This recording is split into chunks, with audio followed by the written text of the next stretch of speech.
Finally rainy season అయితే start అయిపోయింది. And ఈ వర్షానికైతే నా మొక్కల్లో ప్రతి ఒక్క ఆకు, ప్రతి ఒక్క పువ్వు కూడా ఆస్వాదిస్తూ ఎంజాయ్ చేస్తుంది ఈ రైన్‌ని. అండ్ ఎలాగో రైనీ సీజన్ కదా! కొంచెం మూడ్ ఆఫ్‌గా ఉంటుందని ఫస్ట్‌గా అయితే నేను ఒక ధూప స్టిక్ పెట్టేసుకుంటున్నాను ఇక్కడ. మనకి ప్రతి ఒక్క సీజన్ ఏదో ఒక లెసన్ నేర్పిస్తూ ఉంటది. అండ్ ఈ ఇయర్ అయితే సమ్మర్ మరీ అంత హెక్టిక్‌గా లేదు గానీ లాస్ట్ ఇయర్ అయితే చాలా గట్టిగా కొట్టింది. ఈ ఇయర్ సమ్మర్‌లో వర్షాలు పడడంతో మన పంటలు అండ్ కొంచెం రైతులకి చాలా ఎఫెక్ట్ అయిందన్నమాట.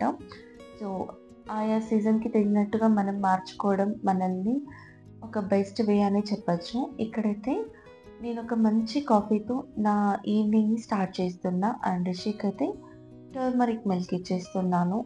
రైనీ సీజన్ కదా!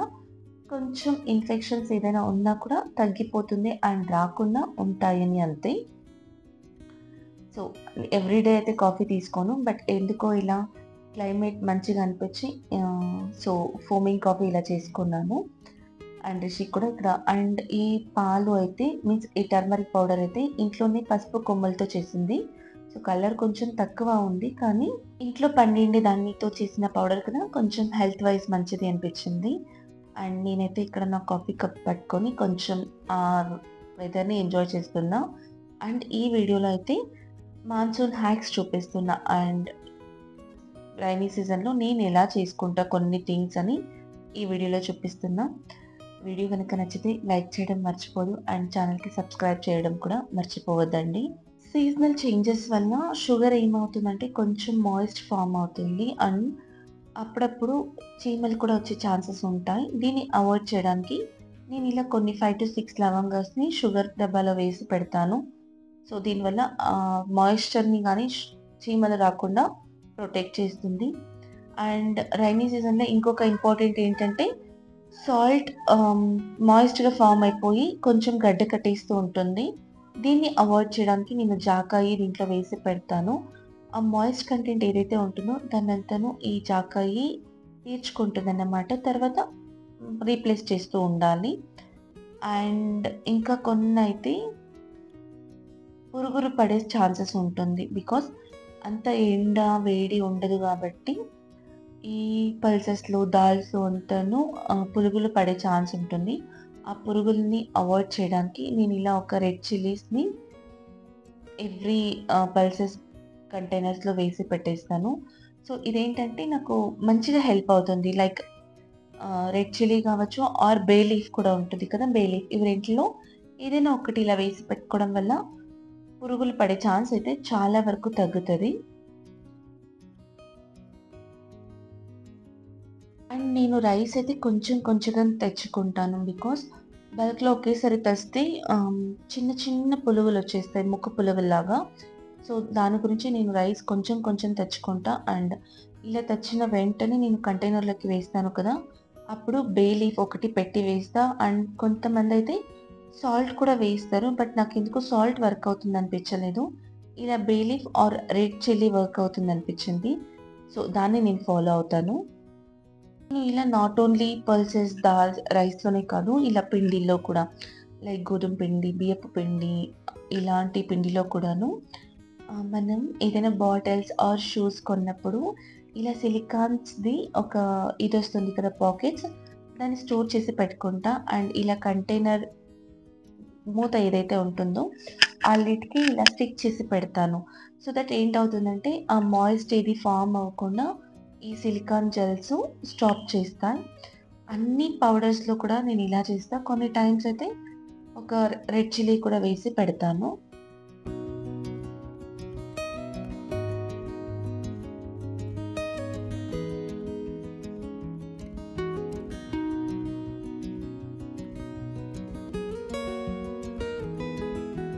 రైనీ సీజన్స్‌లో ఎవ్రీ టైమ్ రెడ్ చిల్లీ ఏమవుతుందంటే కొంచెం మెత్తగా అయిపోతూ ఉంటుంది.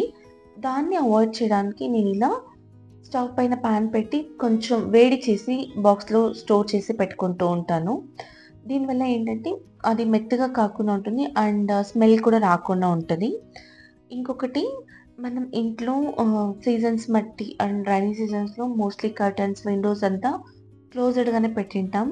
అలా పెట్టినప్పుడు ఏమవుతుందంటే ఒక ఈస్ట్ లాగా ఫార్మ్ అయ్యి ఒక బ్యాడ్ స్మెల్ వస్తూ ఉంటది ఇంట్లో. దాన్ని అవాయిడ్ చేయడానికి ఇలా ధూపా స్టాండ్ వస్తుంది కదా! దీంట్లోకి నేను ఒక 3, 4 కర్పూరం బిళ్ళలు వేసేసి ఆన్ చేసి పెడతాను.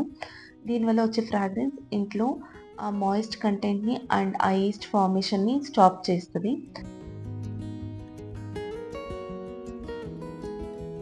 అండ్ అదే కాకుండా నేను ఇలా ఒక కంటైనర్‌లోకి సాల్ట్, లవంగాలు, కర్పూరం అండ్ కొంచెం కంఫర్ట్ జెల్ ఇలా వేసి పెట్టుకుంటాను.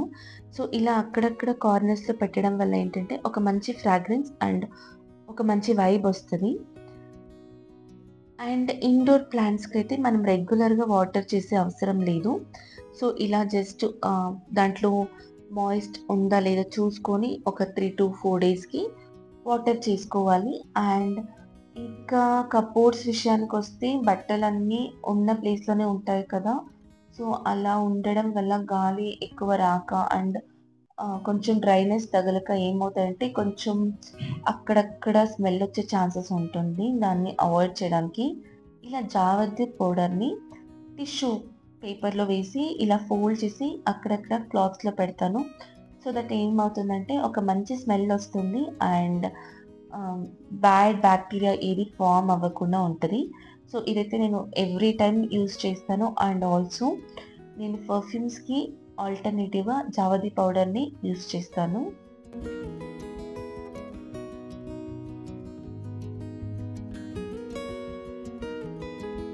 అండ్ ఆల్సో మనం నాప్థోలిన్ బాల్స్ అని వస్తాయి కదా! సో, అవి కూడా యూజ్ చేయొచ్చు.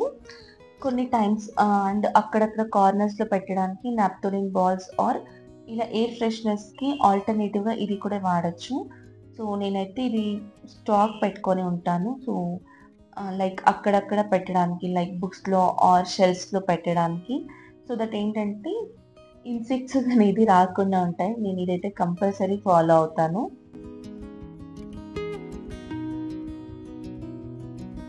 ఇంట్లో అయితే రూమ్ ఫ్రెషనర్ వాడను గానీ, కంపల్సరీ వాష్‌రూమ్స్‌లో అండ్ బాత్రూమ్స్‌లో అయితే ఇలా ఎయిర్ ఫ్రెషనర్స్ ఒకటి ప్యాకెట్స్ ఏసి పెడతాను.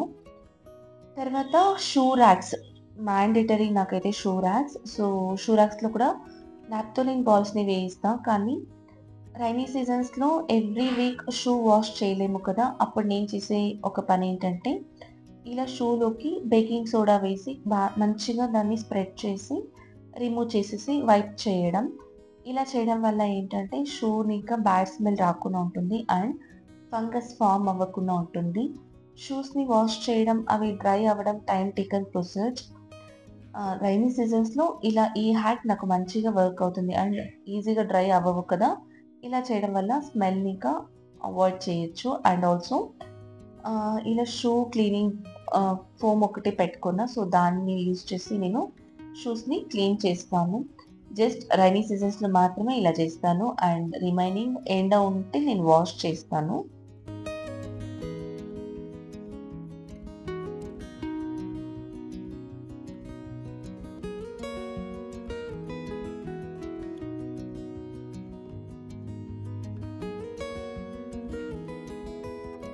అండ్ నేను ఇంట్లోనే ఇలాంటి ఒక డీఐవై సొల్యూషన్ ప్రిపేర్ చేసుకుంటా. లైక్ సిన్నమన్ వాటర్ ఆర్ లవంగా నీళ్ళు, లెమన్ వాటర్ ఇలా. సో, దీన్నైతే నేను టైల్స్ క్లీన్ చేసుకోవడానికి, కౌంటర్ టాప్ క్లీన్ చేసుకోవడానికి, సింక్ క్లీన్ చేసుకోవడానికి యూజ్ చేస్తాను. ఏంటంటే జస్ట్ కెమికల్ మిక్స్ థింగ్స్ లేకుండా ఇలా చేయడం నాకు మంచి అలవాటయిపోయింది. అండ్ ఇంకొకటేంటంటే ఫ్రూట్ ఫ్లైస్ ఎక్కువ వచ్చే సీజన్ కూడా రైనీ సీజన్ అండ్ సమ్మర్ సీజనే కదా! ఇలా ఫ్రూట్ ఫ్లైస్ రాకుండా నిమ్మకాయకి ఇలా లవంగాలు పెట్టుకొని ఇలా ఫ్రూట్స్‌లో అండ్ కిచెన్ కౌంటర్ మీద పెట్టుకుంటా. సో దట్ ఆ ఫ్రూట్ ఫ్లైస్ కొంచెం అవాయిడ్ అయితాయి అని. సో, ఇవండి నేను ఫాలో అయ్యే మాన్సూన్ హ్యాక్స్. మీకు గనుక నచ్చితే ప్లీజ్ లైక్ చేసి మరిన్ని వీడియోస్ కోసం నా ఛానల్‌ని సబ్స్క్రైబ్ అవ్వండి. Thank you so much for watching.